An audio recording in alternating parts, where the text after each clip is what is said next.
laptop တစ်လုံးဝယ်တော့မယ်ဆိုရင်ဘာတွေသိထားသင့်လဲဆိုတော့ laptop ဝယ်တော့မယ်ဆိုရင်ဒီဗီဒီယိုလေးကိုစောင့်ကြည့်ပါကိုက office ကိုသုံးပါလားเนาะ office ဆိုရင်ကျွန်တော်တို့အခြေခံအပြင် Microsoft Word တွေ Excel တွေ PowerPoint တွေဒါတွေပါပါမယ် graphic design ဘက်ကိုသွားမှာလား graphic design မှာဆိုရင်အခြေခံအပြင် InDesign တွေ Photoshop တွေ Illustrator တွေပါမယ် programming ဘက်ကိုသွားမှာလား video editing ဘက်ကိုသွားမှာလားနောက်ထပ်အရေးကြီးတဲ့တစ်ချက်ကတော့ budget ပါအဲ့တော့ကျွန်တော်တို့ဘယ်လောက်သုံးမယ်ဆိုတာလည်းအရေးကြီးပါတယ် CPU မှာဆိုရင်တော့ Intel ပဲဖြစ်ဖြစ် Ryzen ပဲဖြစ်ဖြစ်ကျွန်တော်အဆင်ပြေပါတယ် RAM ဘယ်လောက်သုံးထားလဲ graphic ဘယ်လောက်သုံးထားလဲ storage ဖြစ်တဲ့ SSD တွေဘယ်လောက်သုံးထားလဲနောက်တစ်ခုက laptop ရဲ့ battery ပါဒါကိုလည်းကျွန်တော်တို့ထည့်တွက်ဖို့လိုပါမယ်ဒါတွေကျွန်တော်တို့သိဖို့လိုအပ်ပါတယ်အဲ့တော့ကျွန်တော်တို့ brand အနေနဲ့ကတော့ Dell ပဲဖြစ်ဖြစ် HP ပဲဖြစ်ဖြစ် Asus ပဲဖြစ်ဖြစ် Lenovo ပဲဖြစ်ဖြစ်အဲ့တော့ကျွန်တော်တို့ဘယ်ဟာပဲဖြစ်ဖြစ်အဆင်ပြေပါတယ်အဲ့တော့ကျွန်တော် brand ထက်ပိုပြီးရေးကြည့်တာအတွင်းမှာသုံးထားတဲ့အစိတ်ပိုင်းတွေကသာပိုပြီးတော့ရေးကြည့်ပါတယ်ကျွန်တော်ဒီဗီဒီယိုကိုလုပ်နေတဲ့အချိန်မှာ2025ခုနှစ်6လပိုင်းဖြစ်ပါတယ်အဲ့တော့အရင်တုန်းကဆိုလို့ရှိရင်2015ဝန်းကျင်လောက်ကဆိုရင်ကျွန်တော် RAM 4GB ဆိုရင်ဒါတော်တော်လေးကိုလုံလောက်တဲ့ပမာဏဖြစ်တယ်အခုချိန်မှာတော့အနည်းဆုံး RAM က 8GB လောက်ရှိတင်ပါတယ်အဲ့ RAM 4ကအဆင်မပြေတော့ဘူးလားဆိုတော့လေ office လုပ်ငန်းတွေမှာဆိုရင်တော့အဆင်ပြေပါသေးတယ်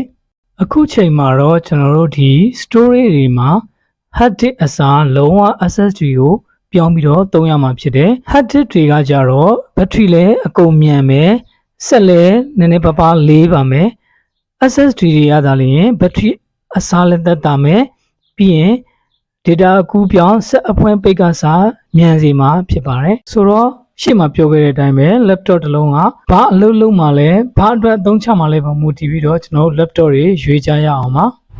ပထမဦးဆုံးအနေနဲ့ကျွန်တော်တို့ဒီ office ဆိုလို့ရှိရင်ဒါ Word တို့ Excel တို့ PowerPoint တို့အပြင်ဒီ browser Chrome browser တွေ YouTube တွေ Facebook တွေ Telegram တွေ Viber တွေ Zoom တွေအတွက်ကျွန်တော်သုံးမယ်ဆိုရင်တော့အသစ်ထဲရဆိုရင်တော့ဒါအခုချိန်မှာဆိုရင်30 Gen 40 Gen တွေရှိပေမဲ့လို့ second နဲ့ရဆိုရင်သူကဒီ office လောက်ဆိုရင်ကျွန်တော် i5 ပဲဖြစ်ဖြစ် i3 ပဲဖြစ်ဖြစ်เนาะ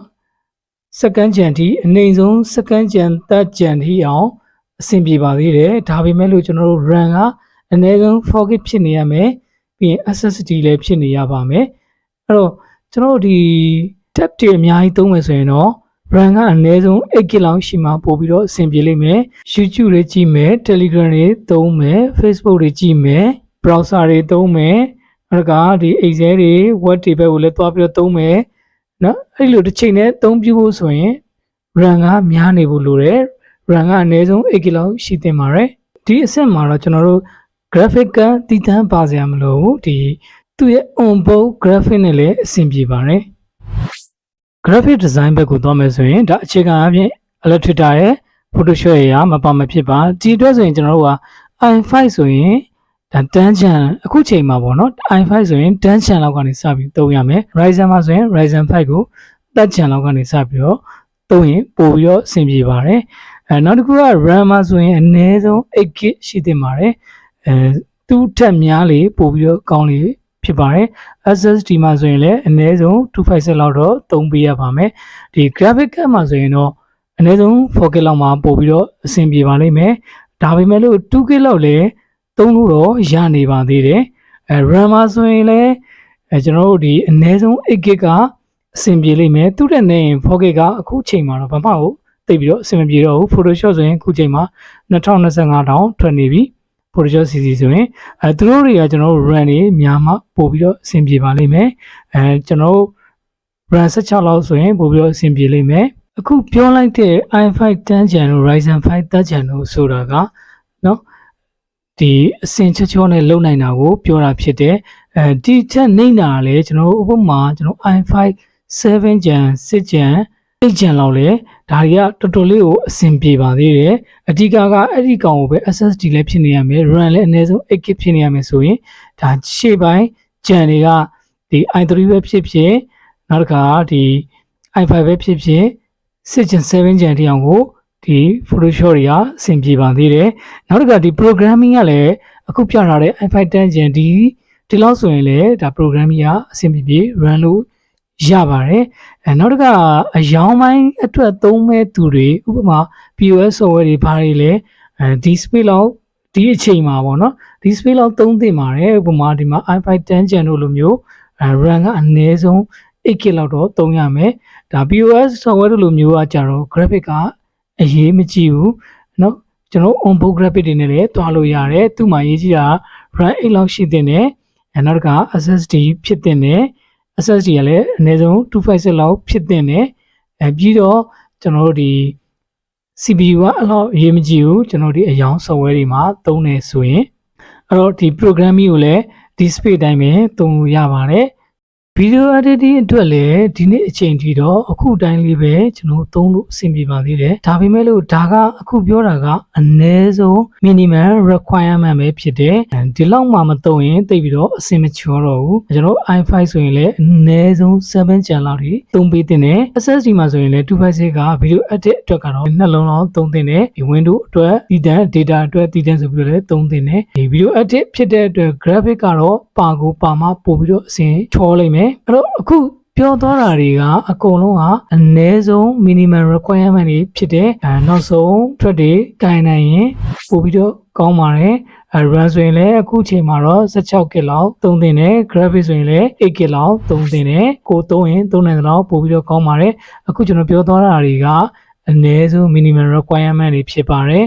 နော်အဲ့ဒီနေတဲ့သူတွေလည်းသုံးလို့တော့ရတယ်ဒါပေမဲ့လို့ကျွန်တော်စိတ်ရှည်ရပါတယ်ဟုတ်ပြီအဲ့တော့ကျွန်တော်ကိုသုံးမဲ့လုပ်ငန်းပုံမူတည်ပြီးတော့ကျွန်တော်ပြောသွားတယ် CPU တွေဘယ်လောက်လိုအပ်တယ် RAM တွေဘယ်လောက်လိုအပ်တယ် SSD တွေဘယ်လောက်လိုအပ်တယ် graphic တွေဘယ်လောက်လိုအပ်တယ်ဆိုတာကိုပြောခဲ့ပြီးပြီစောစောကပြောတဲ့ CPU တွေ RAM တွေ SSD တွေကိုကြည့်ဖို့အတွက်လည်းဒါ Windows 10မှာဘယ်လိုကြည့်ရမလဲ Windows 11မှာဘယ်လိုကြည့်ရမလဲဆိုတာကိုဆက်ပြီးတော့လေ့လာကြည့်အောင်အဲ့တော့ကျွန်တော်တို့ဒီ Windows 11မှာ CPU တွေ RAM တွေ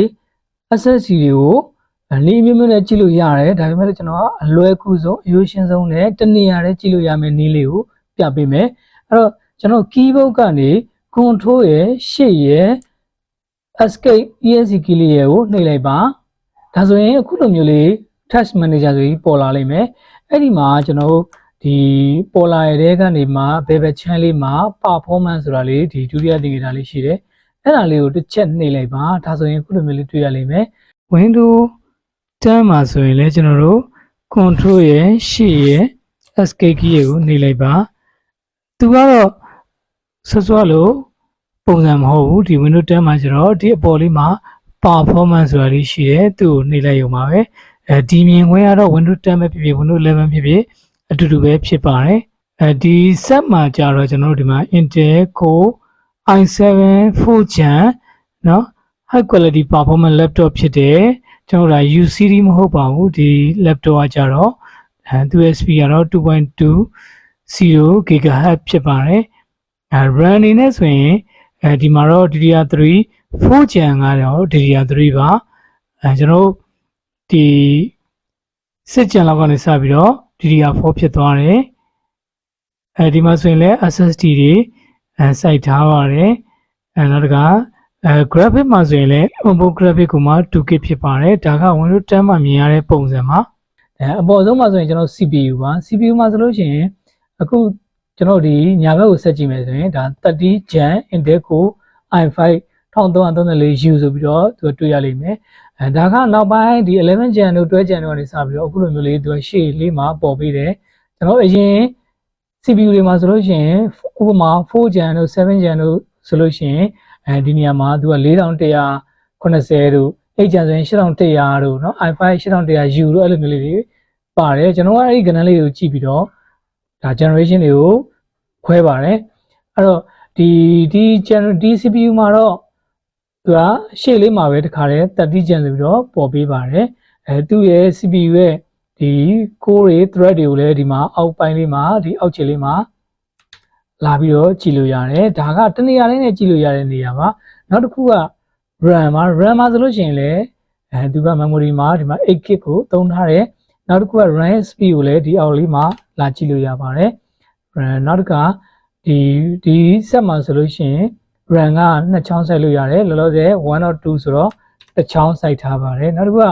tick 0ပါ tick 0မှာဆိုလို့ရှိရင်ဒီမှာSSD ဖြစ်တယ်နောက်မှာခွင့်စာကွန်ပျူတာလေးနဲ့ NVMe ဆိုပြီးတော့ပေါ်နေတယ်ဒါကကျွန်တော် M2 SSD ကိုမှာ NVMe 17လိုဟာမျိုးလေး M2 SSD လေးစိုက်ထားပါတယ်ဒါက Windows အတွက်ဒီလိုမျိုးလေးစိုက်ထားတယ်သူ့ကိုဒီဘက်မှာဆိုရင်လည်း 512GB ဆိုပြီးတော့ပေါ်နေမယ် WD တစ်စိတ်ဒီမှာလည်းသူ့ရဲ့capacity ကိုဒီမှာလာကြည့်လို့ရပါတယ်ကျွန်တော်က512ဆို512အပြည့်မပါတာတော့ထုံးစံပဲဖြစ်တယ်နောက်တစ်ခုကဒီဆက်မှာဆိုရင်နှစ်မျိုးစိုက်ထားတယ် Windows အတွက်512တစ်ခုရယ်